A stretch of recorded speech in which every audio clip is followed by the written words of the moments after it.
Il y a des jours qui ressemblent à tous les autres, et puis, sans prévenir, il y a des jours qui portent une odeur différente. Le 14 août fait partie de ces jours-là. Ce n'est pas une date choisie au hasard dans un calendrier.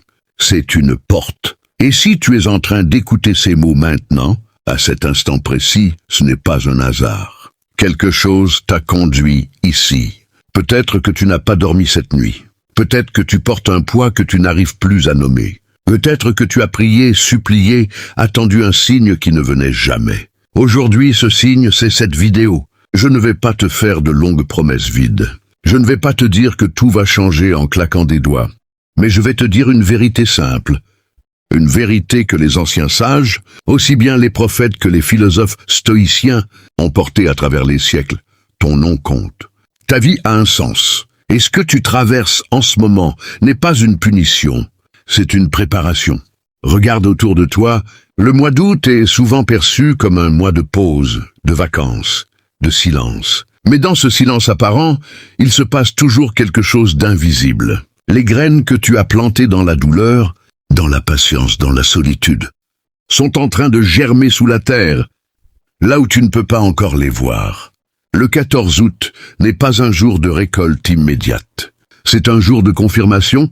C'est le jour où le ciel te dit « Je n'ai pas oublié ce que tu as semé ». Dans les vieux textes, il est écrit que les noms des justes sont inscrits dans un livre que nul ne peut effacer par la force humaine. Ce livre n'est pas un symbole vide. C'est une image pour te faire comprendre une chose essentielle.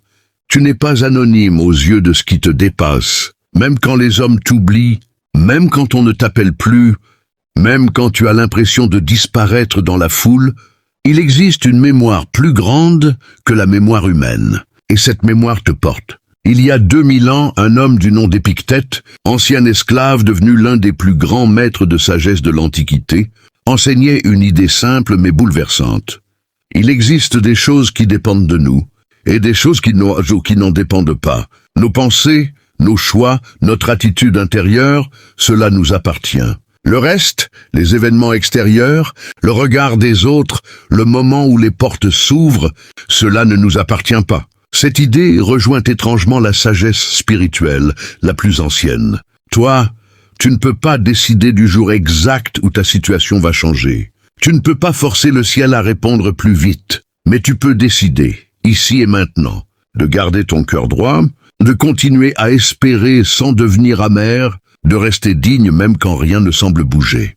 C'est ça la vraie force. Ce n'est pas l'absence de difficulté. C'est la capacité à rester debout à l'intérieur, même quand tout semble s'effondrer à l'extérieur. Marc Aurèle, l'empereur philosophe, écrivait la nuit, pour lui-même, des pensées qu'il ne pensait jamais publier. Il se répétait sans cesse une chose. Ce qui arrive t'arrive parce que tu es capable de le porter. Ce n'est pas une punition du destin, c'est une preuve de confiance. Si aujourd'hui tu traverses une épreuve difficile, ce n'est pas parce que tu es faible, c'est peut-être justement parce que tu es de ceux qui peuvent tenir. Le ciel ne confie pas les grandes batailles aux âmes fragiles. Beaucoup de gens confondent le silence avec l'absence. Ils pensent que si rien ne se passe visiblement, alors rien ne se passe du tout. Mais réfléchis un instant à la nature. Une graine plantée en terre ne montre aucun signe de vie pendant plusieurs jours. Sous la surface, pourtant, elle travaille. Ses racines se déploient, cherchent l'eau, cherchent la stabilité. Si tu déterrais cette graine trop tôt par impatience, tu détruirais tout le travail invisible qui était en train de se faire. Ta vie fonctionne exactement de la même façon. Les mois difficiles que tu as traversés, les nuits où tu as pleuré seul, les moments où personne ne comprenait ta douleur, tout cela faisait partie d'un enracinement. Tu ne le voyais pas, mais tu grandissais. Le 14 août est ce jour où une partie de ce travail invisible commence à se manifester. Ce n'est pas encore la pleine floraison, mais c'est la confirmation que la vie est toujours là, sous la surface, active, patiente, fidèle. Recevoir une confirmation, ce n'est pas recevoir un miracle spectaculaire qui change tout en un instant. C'est souvent quelque chose de plus discret. C'est un sentiment de paix qui revient après des mois d'angoisse. C'est une pensée claire qui traverse ton esprit au bon moment. C'est une personne qui te dit exactement ce dont tu avais besoin d'entendre. C'est une porte qui s'entrouvre doucement. Après des années où elle semblait scellée, La confirmation, ce n'est pas toujours bruyant. Parfois, C'est simplement le sentiment profond que tu n'es plus seul à porter ce combat, que quelque chose ou quelqu'un marche à tes côtés depuis le début, même dans les moments où tu te sentais complètement abandonné. Sénèque, autre grand penseur stoïcien, écrivait à son ami Lucilius que la vie ne nous prive jamais de temps, mais que c'est souvent nous qui gaspillons ce temps à nous inquiéter de choses que nous ne contrôlons pas. Aujourd'hui, arrête un instant de courir après des réponses immédiates. Accueille plutôt ce moment présent comme le lieu où la confirmation commence à se déposer, doucement, sans bruit, sans fracas. Tu t'es peut-être demandé pourquoi ta route semble plus difficile que celle des autres.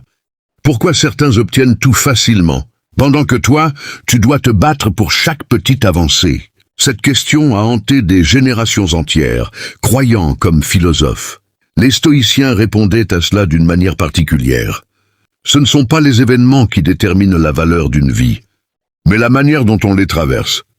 Deux personnes peuvent vivre exactement la même épreuve. L'une en ressort brisée, aigrie, fermée au monde. L'autre en ressort plus profonde, plus humaine, plus capable d'aimer et de comprendre. La différence ne se trouve pas dans l'épreuve elle-même, mais dans le regard qu'on pose dessus. Ce que tu vis aujourd'hui n'est donc pas une malédiction.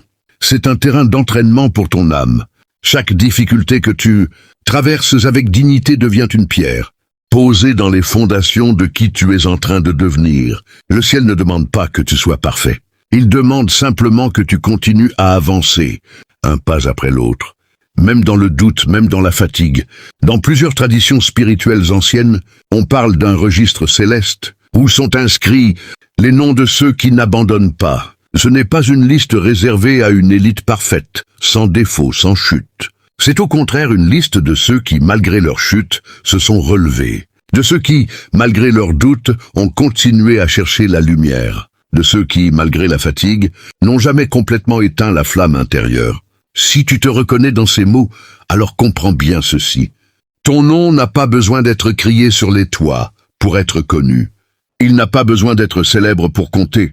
Il suffit qu'il soit sincère, qu'il soit porté par une intention droite, pour avoir une valeur infinie aux yeux de ceux qui gouvernent réellement le monde invisible. La patience est souvent mal comprise. On pense qu'elle consiste à attendre passivement, les bras croisés, sans rien faire. Ce n'est pas cela, ni dans la sagesse spirituelle, ni dans la philosophie stoïcienne. La vraie patience est active. Elle consiste à continuer à faire ce qui dépend de toi, jour après jour, sans te décourager, tout en acceptant que le moment exact de la récolte ne t'appartient pas.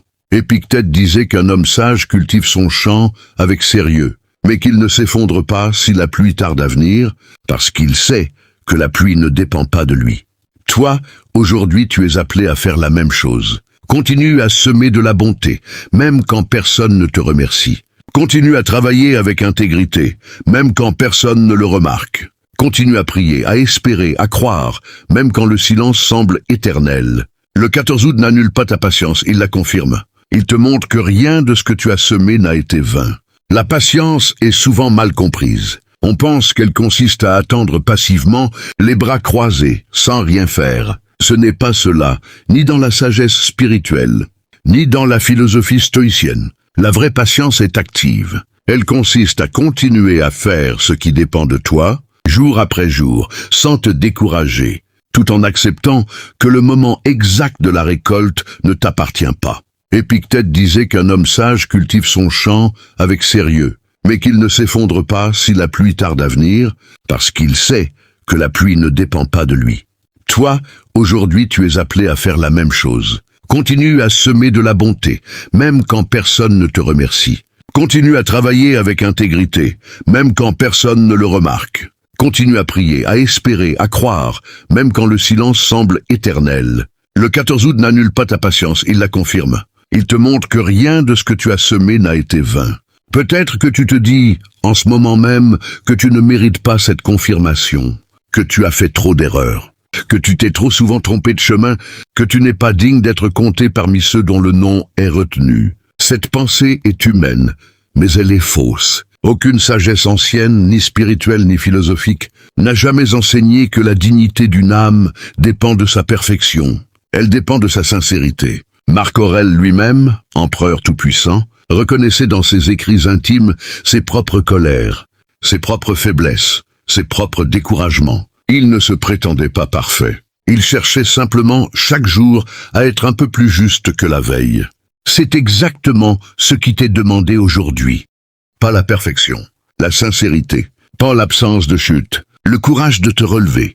Si tu portes cela en toi, alors ton nom a toute sa place dans ce livre dont on parle depuis le début, ce livre qui n'appartient ni au mérite ni à la performance, mais à la fidélité du cœur. Il est important de comprendre que la véritable confirmation ne se limite pas à un événement extérieur.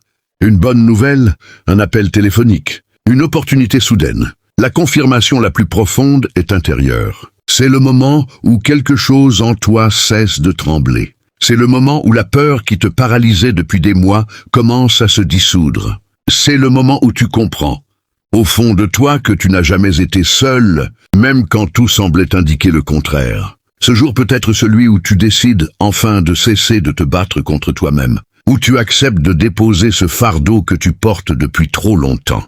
Où tu choisis de faire confiance, non pas aveuglément, mais avec la sagesse de celui qui a compris que certaines choses ne dépendent pas de lui et qu'il est temps de les remettre entre des mains plus grandes que les siennes. Pense à toutes ces personnes de l'histoire qui ont traversé des décennies d'obscurité avant que leur nom ne soit reconnu. Des hommes et des femmes qui ont travaillé dans l'ombre, sans reconnaissance, sans applaudissements, parfois moqués, parfois oubliés. Et puis un jour, sans qu'ils s'y attendent forcément, leur travail a porté du fruit. Non pas parce que le hasard a soudainement décidé de leur sourire, mais parce que chaque jour de patience silencieuse avait construit, brique après brique, les fondations de ce moment. Les stoïciens appelaient cela la vertu de la constance. Rester fidèle à ce qui est juste, même quand personne ne regarde. Continuer à se lever chaque matin avec droiture, même quand rien ne semble récompenser cet effort. C'est cette constance-là qui un jour devient visible aux yeux du monde. Et ce jour, pour toi, pourrait bien être celui-ci. Il ne s'agit pas de passer cette journée à attendre passivement un signe extraordinaire dans le ciel. Il s'agit plutôt d'accueillir ce jour avec un cœur attentif. Prends un moment de calme.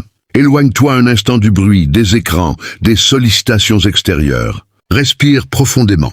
Repense au chemin que tu as parcouru, aux épreuves que tu as traversées, aux forces que tu ne savais pas posséder avant d'être obligé de les développer. Remercie, même pour ce qui semble encore incomplet. La gratitude, dans la sagesse stoïcienne comme dans la sagesse spirituelle, n'est pas réservée au moment où tout va bien.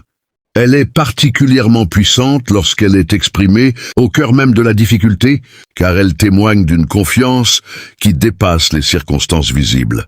Le lâcher-prise n'est pas de l'abandon. Beaucoup confondent les deux. Lâcher-prise, ce n'est pas cesser d'espérer ou cesser d'agir. C'est cesser de vouloir tout contrôler. C'est accepter que certaines réponses viennent à leur heure, et non à l'heure que nous avions imaginée.